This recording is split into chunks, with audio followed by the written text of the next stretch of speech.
Hello and welcome to the In Focus series section of Drishti IAS. I am Aisha Singh, and in today's video we will be discussing about the quantum computing, a topic which is very important from the exam perspective. So let us first understand the timeline of the video. First we will be knowing about the news, then what is quantum computing, and then how is it different from the traditional or the classical computers. Then what are the key initiatives that the government of India has taken to promote quantum computing in the country, then what are its applications, and then the associated challenges. In the end, our prelims MCQ. This topic is of relevance from General Studies paper 3, which is Science and Technology. See, from prelims, you can be asked a very basic question, but from mains perspective, you should be knowing first quantum computing, then key initiatives, applications and the challenges. So from mains perspective, everything becomes important. So let us see the news, and the news has been taken from the Explained the Hindu, and it says the challenges of quantum computing. So quantum computing has very much been in news since around 2 to 3 years, and the 2022 Physics Nobel Prize, if you will see that it has also been given to one of the applications of quantum computing, that is teleportation. So let us understand what is quantum computing. So what is quantum computing? See, there are two kind of computers. First is the classical computers, and then the second is the quantum computers. So classical computers are the desktop, laptops or the supercomputers that you see all around. So the system on which you work in your daily life or the laptops you are using are an example of classical computers. So classical computers are day-to-day thing. But then there is one more aspect of computers, and that is quantum computers. The most specialized computers which the normal people cannot use, and they are not even present in the normal applications. So quantum computing is a rapidly emerging technology that harnesses the laws of quantum mechanics to solve problems too complex for classical computers. Now that with each passing day, as the world is growing, we know that the data is also growing and the problems associated with those data are also growing. So we need upgradation in technologies also, in computer technologies also. So with the increase of the data and the increase of the technical issues, there is a need for a specialized computing system that can look after this specialized huge data. So the need of quantum computing or the need of quantum computers or the need of quantum physics will be increasing and will be increased with the time. And in future, we will be needing more and more use of quantum computing. Then quantum mechanics is a subfield of physics which describes the behavior of particles, that is atoms and all the things which are associated with atoms, all the subparticles, be it electrons, protons, neutrons, and almost everything in the molecular and submolecular realm. So first there is quantum computing, and then there is quantum mechanics, and quantum mechanics is a subfield of physics. And quantum mechanics is based on what? It is based on a behavior of particle. Particle means atoms. And what all does it consist of? All the subparticles, that is the electrons, the photons, and almost everything it consists of those. And this quantum computers are different way of processing information compared to today's classical computing systems. We'll just be looking into it, that how it works and how it is different from the classical computers.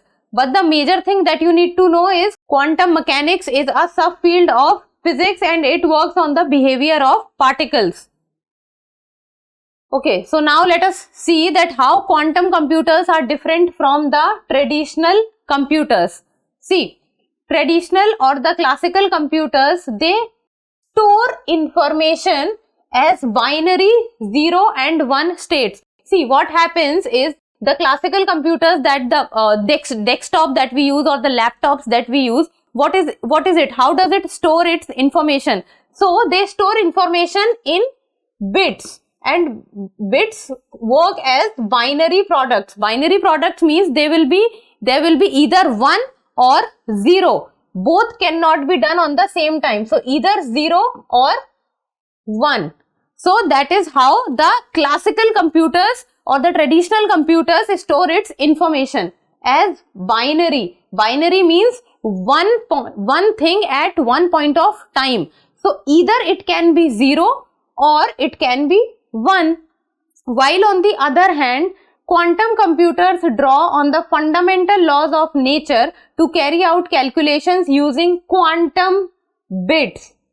Quantum bits is popularly called qubits, and qubits are the state in which the quantum computers store information. See, what happens is the traditional computers are storing information in the form of binary, that is 0 or 1, 0 or 1, and it is in the form of bits, while on the other hand the quantum computers store information in the form of qubits or quantum bits. So what happens in quantum bits is, and how is it different from the classical computers is, see, the classical computers can be either 0 or 1, and it can only be happen one thing at one point of time. Either it can be 0 at one point of time or it can be 1 at one point of time.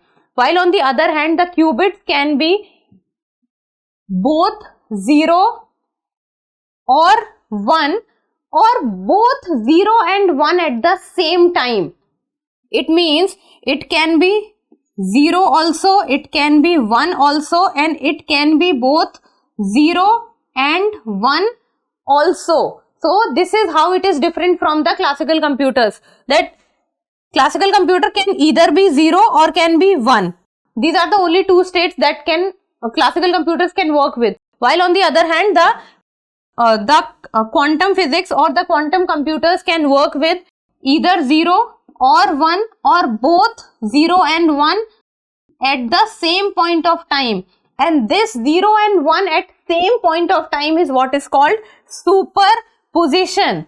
It means both 0 and 1 can be present at the same point of time. And this is what makes the quantum computers special, and this is what gives them the power to store more and more data or to store more and more information as compared to the traditional computers.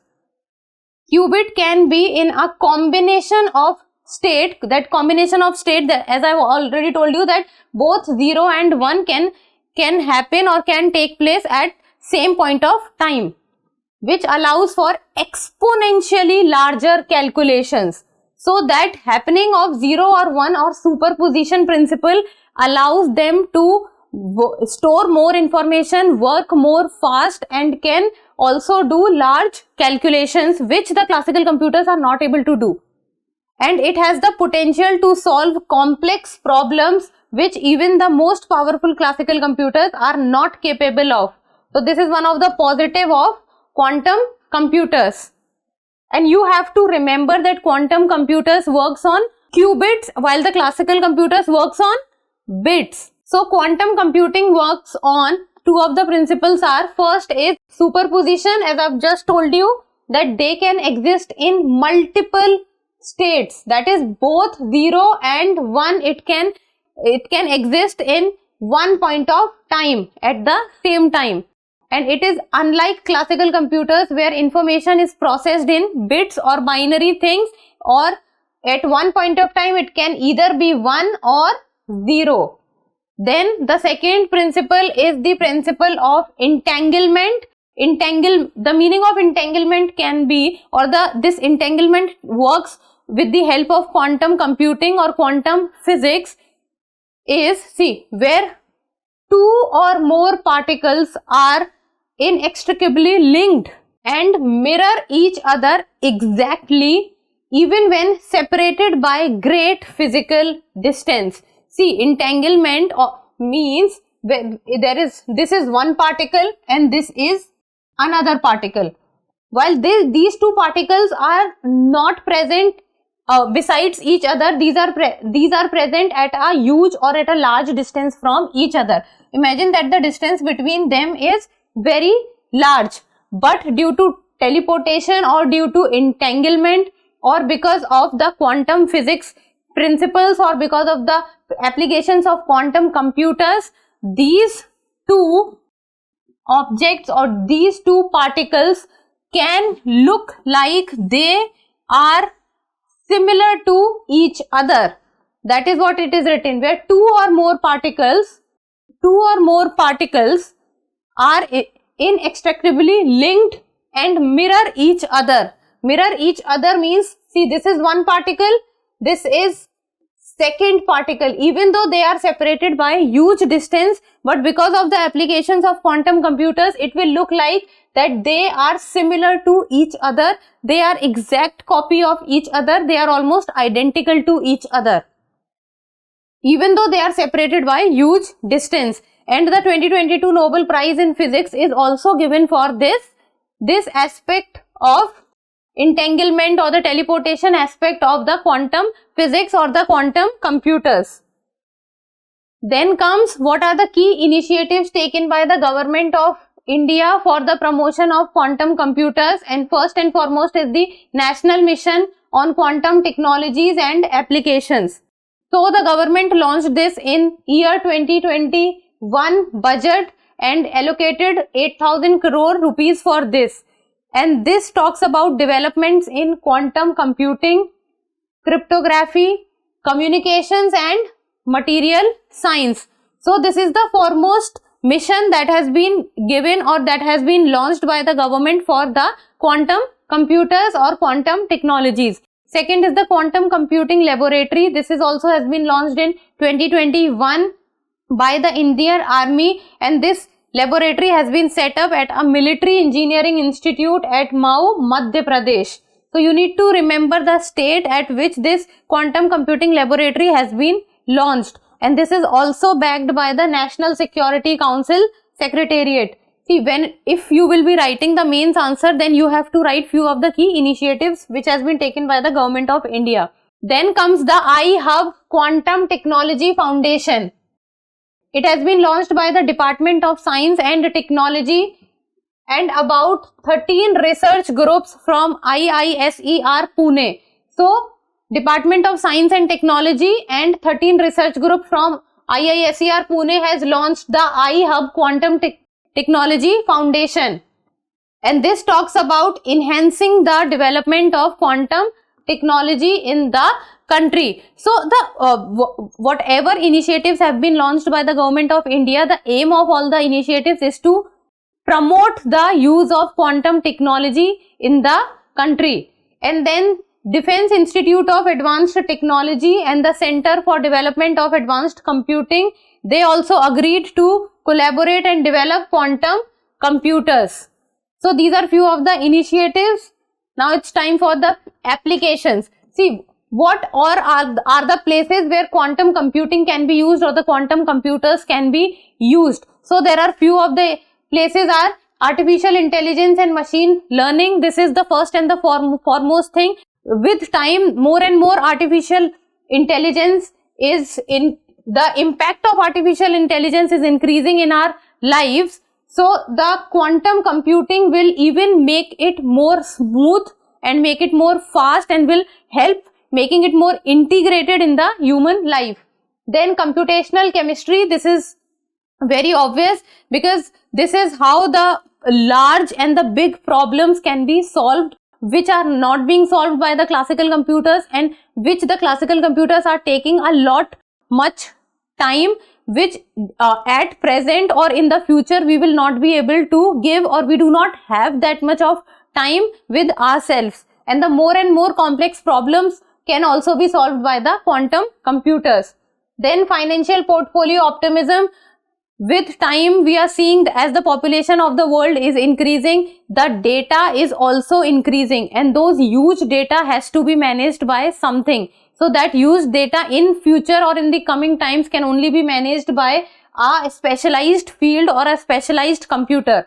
logistics and scheduling, and then cyber security. Cyber security is also the need of the hour, because with each passing year we are seeing that the malware and the spyware attacks in our country or all over the globe is increasing. So we need a specialized computer for the cyber security aspect also. Now let us talk about what are the challenges that we face in our country regarding the quantum computers. First is that it is highly prone to interference, and that leads to errors. So what happens is, when something is very specialized, then it becomes all the more important to even use that thing with utmost care and precision, and even a single point or even the minimalist of error can lead to problems. Then most quantum computers cannot function without being super cooled. So there is one thing, that the quantum computers cannot be kept at any temperature or cannot be kept at anywhere. It needs certain temperature to work, and that temperature is, the place has to be cool enough, that is to little above absolute zero. So this is a specification also of quantum computers. Third is the acute shortage of candidates with doctorates in quantum physics, engineering and statistics. When we talk about quantum computers, then we know that this is such a specialized field. Then we also need people or the manpower who have done special studies and are prone to handling these kind of computers, these kind of specialized things, because almost everyone who has done specialization or is a journalist cannot be using the quantum computers. We need specialized trainees who have studied all the things which are required for the quantum computers, because this is a extremely specialized field. Then India lacks the capability to domestically manufacture most of the components hardware. So if we start using quantum computers in our country, then and we are not able to manufacture its parts, then we will always have to dependent on the outsourcing from outside the country. If there is any kind of problem, we will have to wait and look for the outsource things to come and solve the issues. And this will also be having a problem that we need the expertise from outside also, then we will needing the manpower from outside also. So everything would be, what will be happening? This is India, then everything we will be importing from outside if we want to use quantum computers, and we are not manufacturing it in our own country. So these are few of the associated challenges. The challenges becomes very important in the field of quantum computers, because this is a very specialized field. So you should know that what are the problems or the challenges that we will be facing when we will be turning towards quantum computing. Now it's time for the prelims MCQ, and you people need to tell me the answer in the comment section. And this is a UPSC PYQ. Which one of the following is the context in which the term qubit is mentioned? So even though the topic of quantum computing has always been in news, but it is that it is little complex to understand and is not easy to understand. So you just have to remember few of the very important points, that first and foremost is bits, then qubits, quantum mechanics, superposition, entanglement. These are the things which you have to remember. Then which of the following is the context in which the term qubit is mentioned? A. Cloud service, B. Quantum computing, C. Visible light communication technologies, and D. Wireless communication technologies. So try to solve the MCQ and tell me the answer in the comment section. That's all for today. Thank you so much for watching. Till we meet next time, keep reading and keep writing.